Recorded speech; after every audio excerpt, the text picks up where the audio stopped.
Hey guys WhatsApp, আজকের এই ভিডিওতে আমরা কথা বলবো দরদ সিনেমা ট্রেলারটাকে নিয়ে। এবং এই সিনেমায় অভিনয় করেছেন শাকিব খান, সোনাল চৌহান এবং ডিরেক্ট করেছেন অনন্য মামুন। এছাড়াও আছেন রাহুল দেব এবং পায়েল সরকার।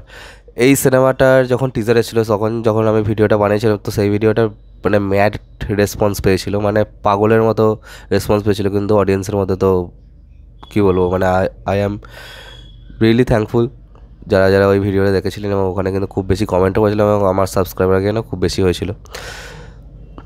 এবার চলো দেখা যাক যে এই সিনেমার ট্রেলারটা কেমন হয়েছে। ট্রেলারটা কালকে এসেছিলো, কিন্তু যেহেতু রাত হয়ে গেছিলো আমি সেটাকে নিয়ে কথা বলতে পারিনি। এবং সমস্যাটা হচ্ছে কি, এই সিনেমাটা কয়েকদিনের পরেই কিন্তু রিলিজ করছে, কিন্তু এত দেরিতে কেন ট্রেলার আনা হলো সেটা আমরা কিন্তু জানি না। এবার নিউট্রাল অডিয়েন্সের মধ্যে কীরকম কী বাজ থাকবে সেটা কিন্তু আমরা বুঝতে পারছি না। এবং টি সিরিজের সাথে টাই আপ করবে, হ্যান করবে, ত্যান করবে করে, মানে গোটা একটা মাস আমার মনে হয় যে এই সিনেমাটার জন্য নষ্ট করেছে। একটা মাস ধরে অ্যাগ্রেসিভ প্রমোশন কিন্তু দরকার ছিল। শাকিব খান নিজে বিপিএলের ড্রাফটের বিট করতে চলে গেছেন। আমার মনে হয় না যে তিনিও মানে এই সিনেমাটার সাথে, আই ডোন্ট নো যে তিনি এতখানি কেন গা ছাড়া ভাব দেখাচ্ছেন এই সিনেমাটার জন্য। অ্যাটলিস্ট তুফানের ক্ষেত্রে তো এরকম দেখিনি। তো চলো দেখা যাক যে এই সিনেমার ট্রেলারটা কেমন হয়েছে। 1 2 3 স্টার্ট।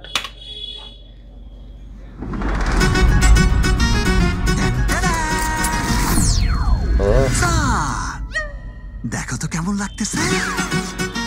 তুমি তো বললে থানায় গিয়ে সব দোষ স্বীকার করবে। স্যারেন্ডারি যখন করব তখন ভিলেন সেজে হিরো সেজেই করব।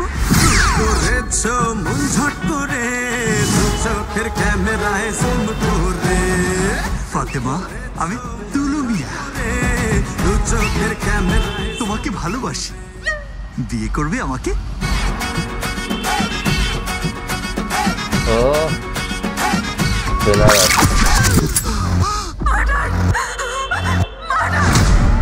অগ্নি ম্যাম, ডিপার্টমেন্ট কি এই কেসটাকে অনেক হালকাভাবে দেখছে? কেসকে হালকাই নিতে হয়, না হলে কেস মাথায় চড়ে বসে।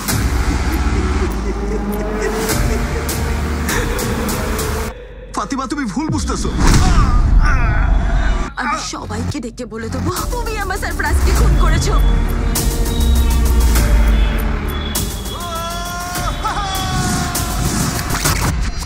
আমি খুন করিনি ম্যাডাম। খুনটা উনিই করেছে। আরে সারপ্রাইজকে মারিনি, আমাকে মেরেছে, আমাকে মেরেছে। আমরা ভুল পথে এগোচ্ছি।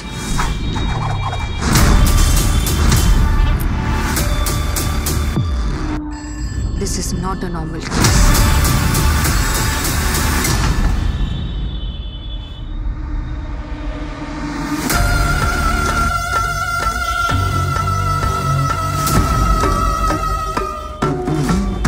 একজন প্রেমিক কখনো এতগুলো খুন করতে পারে না।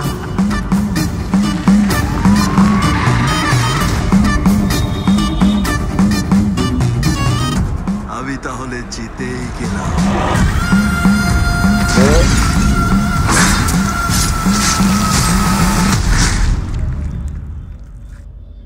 তুমি আবার কাউকে খুন করতে যাচ্ছ?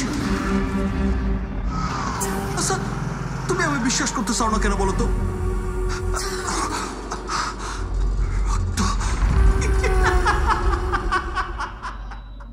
আমার যেটা বক্তব্য সেটা হচ্ছে যে এই যে ট্রেলারটা বানানো হয়েছে, তো এর মধ্যে ফার্স্টের কিছু দিক যেখানে শাকিব খান একটু লাউড অ্যাক্টিং করছিলেন সেটা কিন্তু অতখানি আমার ব্যক্তিগতভাবে ভালো লাগেনি। কিন্তু অন্যদিকে যদি আমি বলি, যেখানগুলো অ্যাকশনের দৃশ্য ছিল এবং যেখান থেকে সিনেমাটা একটুখানি ডার্কার স্পেসে চলে যাচ্ছে, সেখানে আমার পার্সোনালি সাকিবের চোখ কিন্তু খুব ভালো লেগেছে। তো চোখের যে চাউনিটা সেটা কিন্তু রিয়েলি অস্থির ছিল।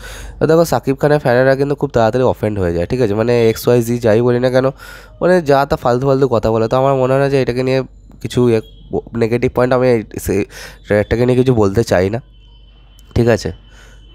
নেগেটিভ পয়েন্ট তো আছে, অবশ্যই আছে, কিন্তু আমি বলতে চাই না, কারণ কি আমার ভালো লাগে না ওরকম যারা গঠনমূলক সমালোচনা নিতে পারে না।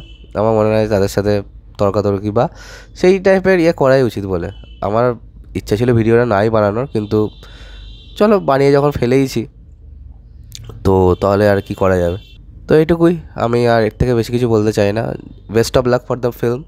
এবং এই সিনেমা নিয়ে কোনো আর ভিডিও বা কিছুই আমি কিন্তু বানাবো না। অবভিয়াসলি সিনেমাটা আমি দেখবো, কিন্তু এই সিনেমা নিয়ে ভিডিও কিন্তু আমি আর বানাবো না। তো চলো আজকের মতো ভিডিওটা এখানে শেষ করলাম। কমেন্ট করে জানাবে তোমাদের কেমন লেগেছে এই ট্রেলারটা প্লিজ।